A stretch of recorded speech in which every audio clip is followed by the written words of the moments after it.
Okay. So I decided to talk about the projects that I've worked on. So maybe you could better understand, my history because already people are starting to Google things and assume things. And please don't do that. Like that's really creepy. But I'll just tell you what I've worked on if you want to know. Um, but first, let me tell you that I graduated from school for video game art and design. Not a great school, but it still was an education where I was taught by video game developers and 3D artists. And I also had a very traditional art background growing up. And I've been playing games since as far back as the Nintendo with, Mario and Duck Hunt combo and, you know, placed Sega Genesis, N64, PlayStation 1, like PC gaming. Like I go back a long way. Uh, and I just love video games, but I was also trained as a traditional artist. So I did a lot of art, and eventually, after going into school, 3D art was where I gravitated towards because it was very technical, but it was also artistic. And I'll try to put up, I'll figure out how to do a cutaway here on editing program to show you that this is like one of my current projects, my test zone of where I have a character where I've made this little Tinkerbell and created the props and stuff in here, and it's unfinished, but it's like my way to test like learning effects and Unreal Lighting and um, rigging and posing and all this other stuff. Like this is my little test environment, and this is kind of like one of my work in progress pieces. So you can get a better idea of what I do as a 3D artist. Now I haven't updated my portfolio in years because I just haven't needed to, but let me show you the projects I've worked on and why I went from working on AAA games to indie and why I haven't really left indie yet. Not to say that I wouldn't ever. It's just it's a long story, and I could spend an entire video on each and every project, but I just don't want to bore you. So I'm going to talk first about just my first project, WildStar. WildStar was a I loved the world of WildStar. I loved the art of WildStar, and for those who played it, it was an MMO that had a lot of potential, but it just due to a lot of really messed up stuff of in terms of just like bad decision making and stuff that happened above my head, it it just wasn't going to be very good. Oh, by the way, that bike that he's riding there, I made the in-game model, and they took that in-game model and used that, and then created that to put into game. It was really cool to see the cinematic of it. But yeah, I was a prop artist here. This was my first job, and coming out of school and going immediately into a AAA company is onto a AAA project is not common. I went up against like over 100 other applicants, and they ended up picking me. Um, and I feel very lucky. Like even though my mental health took a major dive while working at this studio, I am still grateful for a lot of the people I got to work with. Uh, the stuff I got to learn, like working with Corey Loftus was something I still treasure to this day. He is such a talented individual. And a lot of the artists there were absolutely amazing, and it really was a fun project with a fun world. But to me, I left before the game was finished because my mental health couldn't take it. I got into fights with my leads all the time, and I just wasn't. I was already moving on. Um, but what I did in WildStar wasn't just prop assets. I was also a systems designer, and I that's also uncommon too. A lot of times, people who go into the game industry don't usually work as an artist and a designer. That's a very uncommon thing to do to transfer over. Uh, but one of the things that I was responsible for in WildStar was adding the double jump to to the game. Um, and also like long jump and these other little mini texts that you might not have been able to um, see exactly just from watching a video.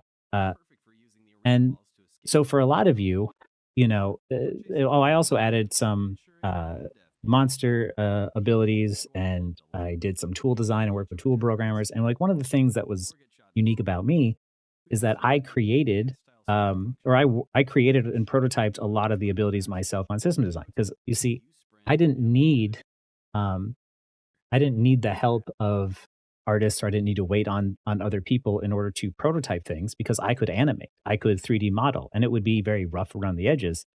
But I could sell my ideas a lot better as a designer because of the fact that I didn't have to wait for other people to implement things for me. I could implement things, as far as it could be to get the idea, and people could see like, oh, this is what this is supposed to feel like. Is why I'm so obsessed with game, right?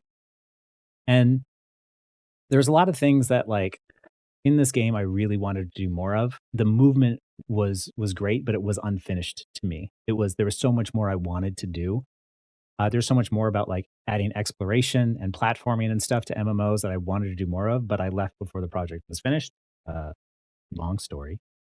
Um, but for those who are sitting there thinking that like, oh well, what makes you think the videos you make would have, you're somehow better than the world of Overwatch devs or that your ideas are any good. And it's just like, well, I don't think I'm better, right? I think that all developers have their own ideas of what fun is. And we argue back and forth just like everyone else does online. Like what some people think Overwatch is now, some people think that Overwatch like this is fun. Some people think that 6v6 was fun. Some people think that Overwatch 1 was more fun. Like fun is very subjective. But uh, it's different. Like, and just as much as we argue here online, we argue in person at the office all the time too. But for those of you who have seen, um, you know, uh, Double Jump in in WildStar, you'll know have an ability that's also that it was important to added Demon Hunters to talk about to that I'm World of going to mention Warcraft again. the like That ability two is years something that we after call 2 years after WildStar was released. It was WildStar was released in 2014. Uh, Double Jump on Demon double Hunter jump. was announced in 2015, and it was added in So, as a demon 2016. hunter, you're actually going to Um, be able to jump, and then as you're in the air, jump again. Because you're more agile, you're quicker than other races or and classes. this is And, kind of fun because of the fact it's that really like, cool and handy to be able to get over I'm obstacles that no other I'm class not will be able saying to that do. like I am So the stick with what that looks originator like. of Double Jump. I have been playing games for a long time. Double Jump is not unique to me, but it was unique to MMOs. And funny story, I was told that like that's not what MMO players want. MMO players don't want that kind of stuff. They don't want stuff from like these other games implemented into their MMOs. And then it ended up being at Blizzard. It ended up coming transferring over in the same way that Overwatch was inspired by stuff from TF2 and had their own remix, and now Marvel Rivals has remixed off of ideas from Overwatch. Like I'm not even upset, right? Like I am not out of original ideas. Like you can take some of my ideas and implement them into your own game. Like that's fine. I took my ideas from games of the past too. And there's even other ideas of mine that were implemented over at on League of Legends as far as I understand. And another story for another day. But the thing is like a lot of the stuff like you don't really get credit for. Like, you're just it's just how the game industry works. Like, yeah, nobody would even know that, like, oh, because of me, because you're double jumping in World of Warcraft as a demon hunter, you never would have guessed that, like, I was like what helped inspire that over. But I also was inspired from other games. Like, there's another ability that I realized later that they added that was mine, uh, specifically this air dash, right? And now that air dash looks kinda interesting, and you can always tell it's mine because of the fact that I add a lot of abilities and stuff to games where MMOs don't have a lot of the hack and slash actiony elements, but I like those elements, and that same ability was also inspired by this one. See that little air hike? Like, this is how this stuff sort of, like, transfers over, and this is why, like, in gaming, there's very few, like, real original ideas. It's always just taking somebody else's idea, adding your own twist, and, trying to polish it more, take it to the next level, and then someone else takes that idea and takes it to the next level after that. Um, but yeah, so this is how, like, sitting there being like, "Well," making these videos like, "Oh, what makes you think that you have any chance of getting your ideas into Overwatch or that your ideas are any good?" It's like, well, at one point, Blizzard thought my ideas were good enough to implement into their games. I have no reason to doubt they might not do it again. Like, and I also have friends that work over there now. So, me making these videos is I want to talk about game design because I'm passionate about game design. I want to, help educate others, but also maybe, because I have friends that work over there, maybe they might see the videos and be like, hey, you know what? That's not a bad idea. Maybe we should try that. Because the game industry is real small, and that's kind of just what happens. But anyway, so that was my first project. That's how I went from prop designers to system designer and designing tools there and stuff and other things like. working on a game, like everybody has their hands all over everything. So it's like I feel weird taking uh I don't take all credit, I take partial credit. Or main credit. I don't know, it's weird. But anyway, um after that, uh I worked on The Order 1886, which was a PlayStation exclusive. And there I worked on the physics for the most part, but I also did a small amount of outsourced asset cleanup, and I also did a small amount of high poly modeling. But I helped with physics in terms of designing tools and creating a system in which to implement the physics, uh, helping with the collision. And I did a lot of, I worked with like the tools programmers and stuff here, and the tools programmers on this project were, by the way, like amazing. And this, by the way, was like PlayStation 3, and this is in-game graphics, by the way. So like legitimately, I wish that this project had more time, so that way it could have been a longer game, and I think it would have been massively successful because this right here was incredible, and we wanted to make sure that this project was seen with in-game graphics. But yeah, this was just like I could do another video on this one, but this is my second AAA studio, and this one, Carbine was really bad for my mental health, and I needed out of there. And this one was a studio that was better, but also at the same time, like when you're working on projects that are these big projects and you have to work these long hours and you have to deal with interoffice politics and everything else, like AAA studios are not always great for your mental health. They are they're extremely stressful. Um, they are taxing, like the long hours, the long crunch weeks, there's just a trade-off that you have to make in life when you work at a AAA studio. And not everyone wants to do that when they get older. Um, so yeah, this was a better studio for sure, and I appreciate a lot of the people I worked with. Oh, this was a fun part because the collision there.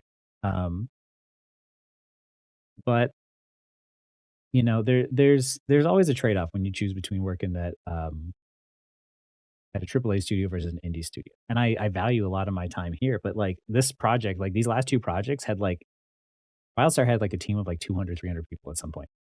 This project had a team of like 50 to 100 or something.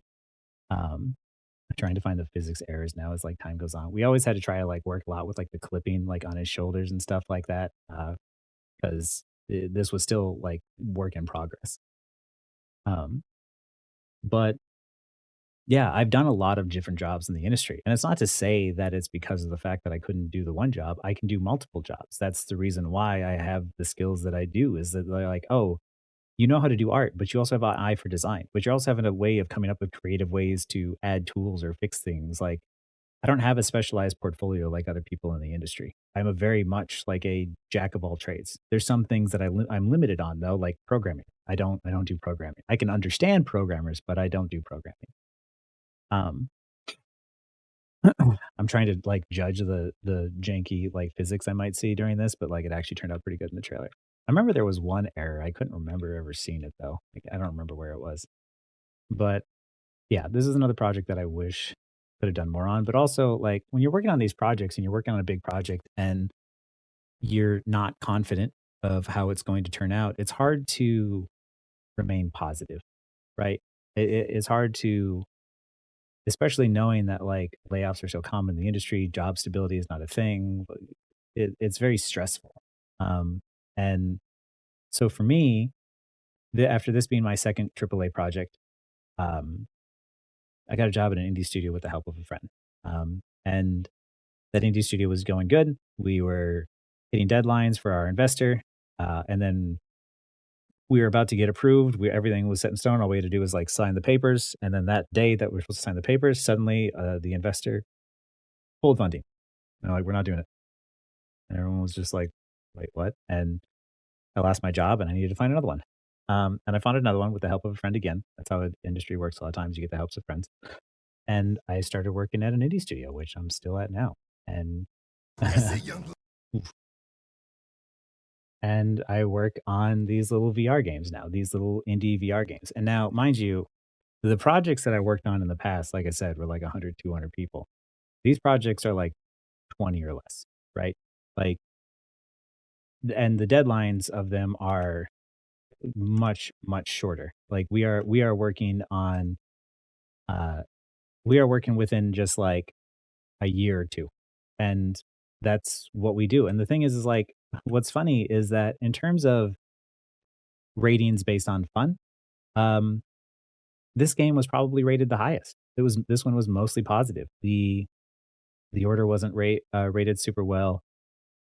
WildStar had its own mixed reviews. It was pretty good for an MMO, but it also had its issues too, and it has its own mixed reviews. But this one was actually the most fun. And what's funny too is for other people thinking that like, oh, like, well, this is not what like Blizzard would have. Like, this isn't the same quality as Blizzard. It's like the designers who worked on this work at Blizzard now. That's how small this industry is. Like, they thought the ideas from this were good enough to work over at their company. Like, good ideas can come from anywhere.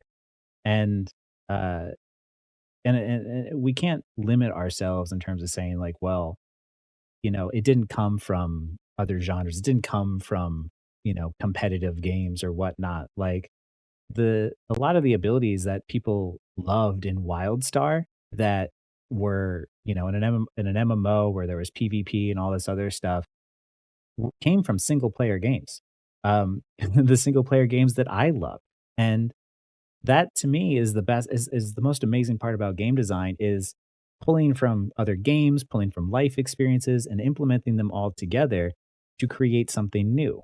Um, so yeah, like if you're and oh, by the way, like for those who are wondering, why did I go indie and why haven't I decided to go back to AAA again?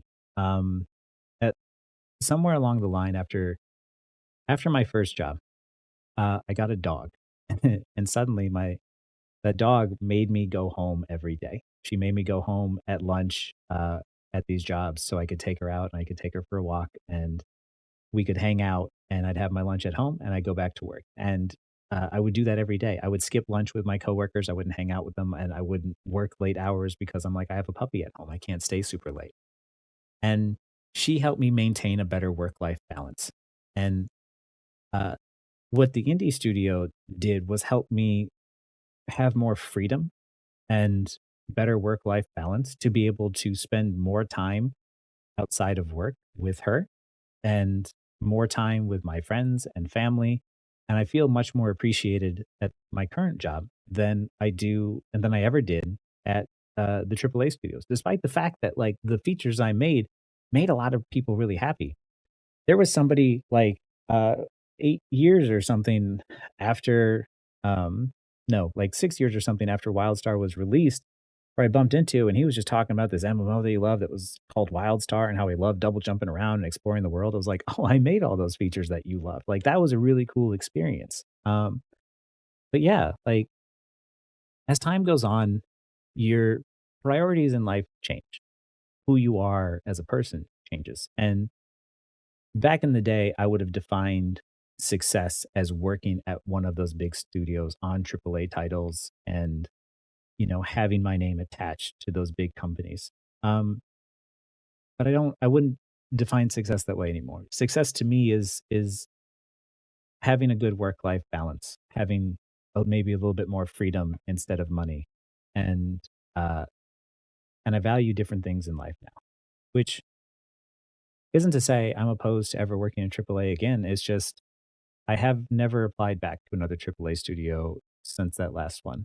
Um, I like working on little projects and making fun little arcade games. Like, I know it might not be impressive to everyone, uh, but it's fun for me and it's fun for others. And I feel like my input goes farther here than it does at other places, where I feel like a cog in a machine. So, yeah, I hope this helps better illustrate like who I am and the kind of developer I am or like my history and stuff and why you could look me up and not see necessarily a lot about me or know my name, see my name anywhere online. But to sit there and say that I haven't had an impact on gaming, well, that just isn't true. Like even if you haven't seen my name, like you might have seen or used some of the abilities that I helped inspire. Um, and that to me is really cool because at the end of the day, I'm not after money or fame or anything like that. Even these videos, like, I wasn't about to do this, but somebody decided to be weird on the internet, so now I feel obligated to talk about it.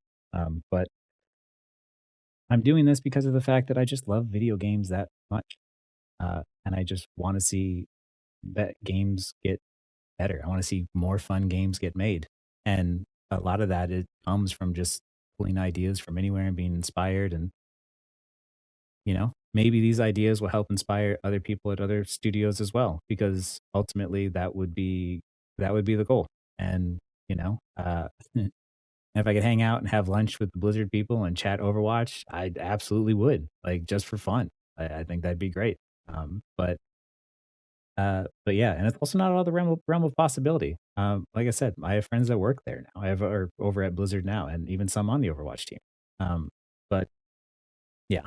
Anyway, that I hope that helps sum up everything for you. I hope this stuff makes a little bit more sense now, and maybe you think my credentials are good enough. Maybe you still don't. Uh, I don't really care too much. I know the people in the industry who I have respect for, and they have respect for me, and that's enough. But you know, for right now, I'm okay just working my little job, having my little hobbies, and hanging out with my friends and family, and seeing my nieces and nephews, and that's enough for me. And uh, you know, maybe you traded in for the big title and the stressful job, but I'm too old for that now. I don't wanna do it anymore, so, yeah, indie it is.